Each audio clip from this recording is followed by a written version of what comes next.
Making a tuning adjustment on Lectron is very easy and can be done trailside in just a couple minutes with basic tools. Yes, your Lectron is shipped at a setting that should be very close to what you need, but there are so many variables when dealing with engines and rider preference that sometimes adjustment is required to dial it in. Stick around to the end of the video for information regarding signs of being too rich, too lean, or when your bike is running just as it should.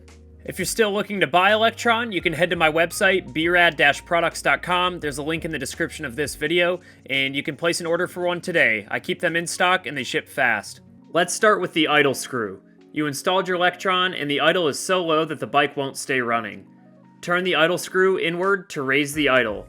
Turn it out to lower the idle. The idle screw simply raises or lowers the slide to adjust the idle RPM, so don't make a big fuss about it. You can adjust it with your fingers or a screwdriver as needed. If your idle is too high and turning the screw out won't lower the RPMs, you may not have any free play in your throttle cable, which is causing the slide to hang up. Adjust your cable and try again. Shorten the throttle cable housing to increase free play and lengthen it to decrease free play. You want just a little bit of wiggle in your throttle tube. Now we will adjust the metering rod. Loosen the intake and air boot clamps, then rotate the top of the carb outward. Typically, this will be the left side of the bike.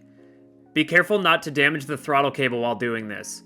Remove the top cover screws and pull the slide out. Now, grab your metering rod adjustment tool. Hopefully you got one, it makes it a lot easier. Point the metering rod toward your body. To tune the metering rod richer, rotate it to the right or clockwise. To tune the metering rod leaner, rotate it to the left or counterclockwise. The metering rod is simply a screw that's threaded into the slide. Screwing it in will shorten it and allow more fuel to draw up from the bowl, therefore creating a richer mixture of air and fuel. Unscrewing the rod will lengthen it, which restricts the amount of fuel draw from the bowl, making the air-fuel mixture leaner. Right rich, left lean. That's the easiest way to remember it.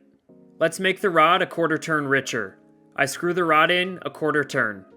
Now we need to reset the orientation of the rod so that the flat side will face the engine when the slide is reinstalled. To do this, push the rod into the slide. You'll feel a spring compress. While that spring is compressed, rotate the metering rod so that the flat side will be facing the engine when you put the slide back into the carb body. As long as the rod is pushed into the slide and the spring is compressed, you can rotate it all you want and it will not affect the tuning, only the orientation of the rod. The face of the slide with the slot for the throttle cable to go into faces away from the engine, so you do not want the flat of the metering rod to be on the same side as this slot. Make sure it is on the face without the slot. Now let's make the metering rod a quarter turn leaner. I unscrew the metering rod, a quarter turn. Bet you could have guessed. All we have to do from there is push in the rod again and reset the orientation. If you have an H-series carb or other older model, you can make as small as quarter turn adjustments to the metering rod. The new Billetron carb can be adjusted in eighth turn increments. I would recommend making quarter turn adjustments to start in either case. A quarter turn adjustment on the metering rod can make a huge difference on how the bike runs. It's important that you tune the metering rod before the power jet since it affects the whole rev range. Now that you've adjusted the metering rod, you can slide it back into the carburetor body.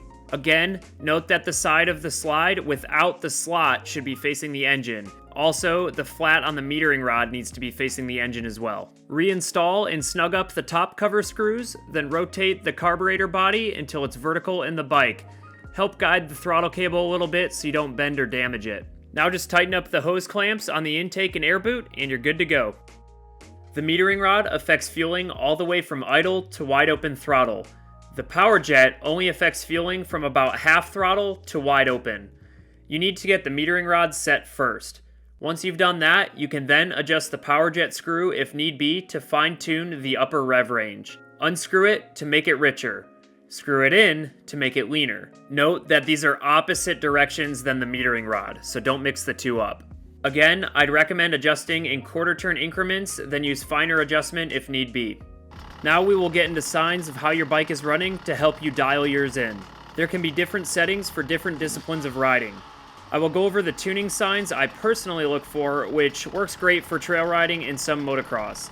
This should suit the majority of riders out there, but talk to a professional if you're not sure. As you see here, the bike has been idling flawlessly for a while. The cylinder is not loading up with unburnt fuel, then smoking like crazy when I blip the throttle.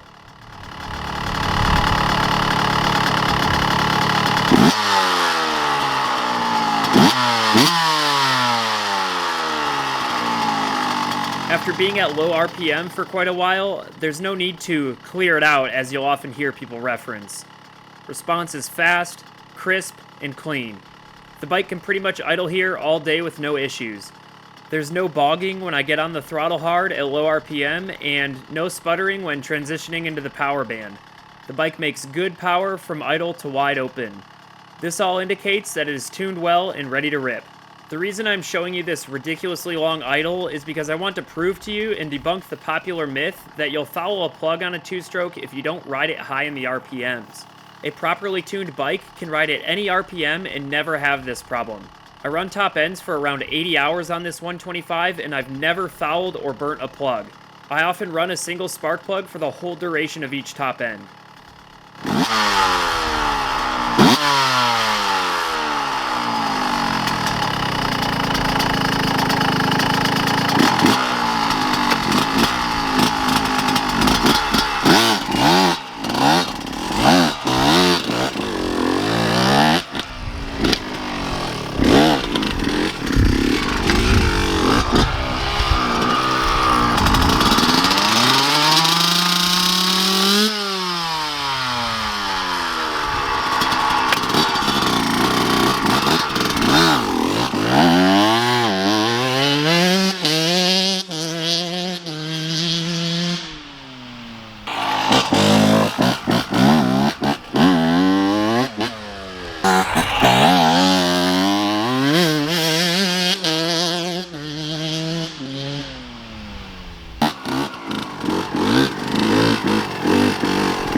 Don't forget to click the link in the description and check out my website, BeRAD-products.com, where you can find Lectron carburetors, Apex heads, funnel web air filters, Dix oil, Mitas tires, and much more.